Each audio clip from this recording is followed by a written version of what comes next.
का झांसा दिया जाता है तो वो सतर्क हो जाए, यदि किसी चीज़ से डराया जाता है तो वो सतर्क हो जाए, है ना।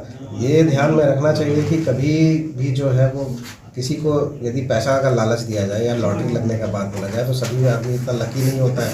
सबसे पहले तो यही मान के चलना चाहिए, तो हम सबसे अनलकी आदमी है दुनिया के, मेरा लॉटरी कभी लग ही नहीं सकता। लोग इस झांसे में आ जाते हैं कि लॉटरी लग गया है ना, तो जल्दी पैसा पाने की उम्मीद में ही ये सारा चीज़ हो जाता है। अभी सर लगातार फेसबुक में देखा जा रहा है कि साइबर व्हाट्सएप के माध्यम से महिलाओं का चित्र देखकर तरह तरह का प्रलोभन दिया जाता है, वीडियो कॉलिंग किया जाता है। हाँ, ये एक्सटॉर्शन बोलते हैं इसको।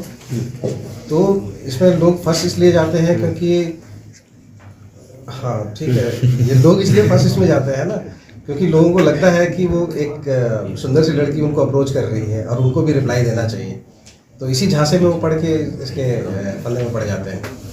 और लोगों को यदि सजग रहना है तो वही देखना है ना कि मतलब ऐसा जो चीज़ है उसमें फंसा जा सकता है। लोग यदि जान रहे हैं कि इस तरह का शिकायत पूर्व में आ रहा है तो इसको एंटरटेन नहीं करना चाहिए। और एक फीचर होता है व्हाट्सएप में, सेटिंग्स में रहता है, उसमें रहता है कि यूजुअली इस तरह का कॉल जो रहता है ना वो दूसरे नंबर से आता है जो आपके पास सेव्ड नहीं रहता है, तो साइलेंस अनसेव्ड नंबर्स का एक ऑप्शन रहता है उसमें। यदि वो ऑप्शन वो चालू करके रखें तो उनके पास इस तरह का कॉल गिरेगा ही।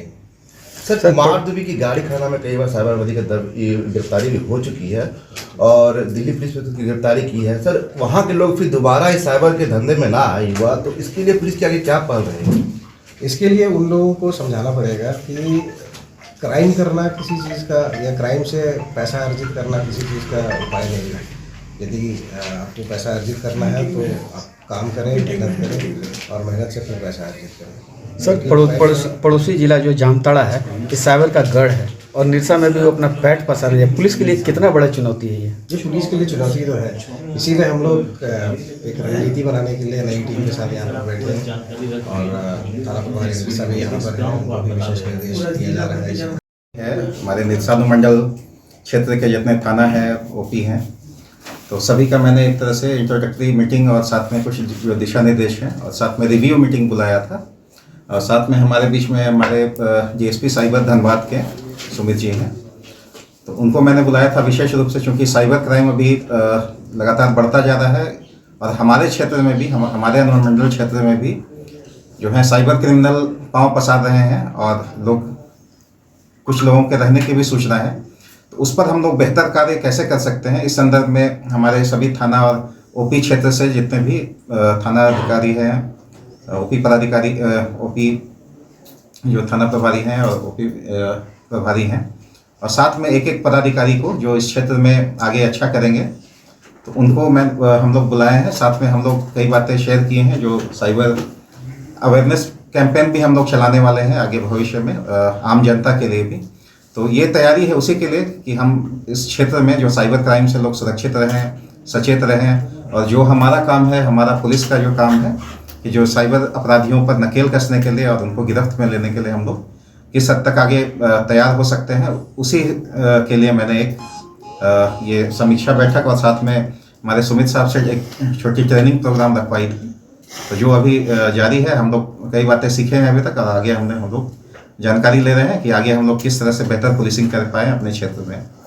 सर, चूँकि अभी साइबर के तरह नए तरीके आ रहे हैं, तो निरसा एक मतलब 80% ग्रामीण क्षेत्र है, तो ग्रामीण कई लोग बहुत कम पढ़े लिखे हैं तो इसका शिकार अधिक होते हैं। इसके लिए पुलिस क्या अभियान चलाएगी इसको? बिल्कुल, इसके लिए हम लोग जैसे बताया मैंने कि भविष्य में हम लोग जल्द ही अवेयरनेस का कैंपेन चलाएंगे, जो सभी थाना क्षेत्र में, सभी ओपी क्षेत्र में हम लोग जगह चिन्हित करके ज़्यादा से ज़्यादा लोगों तक हम लोग इस जानकारी को फैला सके, अवेयरनेस फैला सके।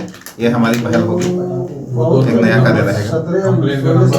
सर, एक चीज देखा जाता है कि बार बार ऐसे घटनाएं घटती हैं और जेल भी जाते हैं, उसके बाद कुछ ही दिनों के बाद वो छूट जाते हैं, तो क्या सबूतों के कारण इस प्रकार का उन लोग का छूटने का कारण बन जाता है? हाँ, ये सही बात है कि कुछ हम लोग के पास भी क्योंकि कुछ जानकारी की भी कुछ कमी है, इसी को बेहतर करने के लिए हम लोग प्रयासरत हैं और साथ में कुछ संसाधन भी उसके लिए लगते हैं। टेक्निकली प्रोफेशनल होने के लिए कुछ हम लोग को कुछ तकनीक भी चाहिए और साथ में उसकी निश्चित तौर पे कुछ कमी रह जाने की वजह से सबूतों के अभाव में, और साथ में वो काफ़ी चालाक हैं और वो निरंतर इसी तरह से ट्रेनिंग लिया करते हैं अपने आगे जाने के लिए, तरह तरह के तरीके अपनाते हैं। निश्चित तौर पे किसी वो संगठित अपराधी है तो उसके लिए हम लोग निरंतर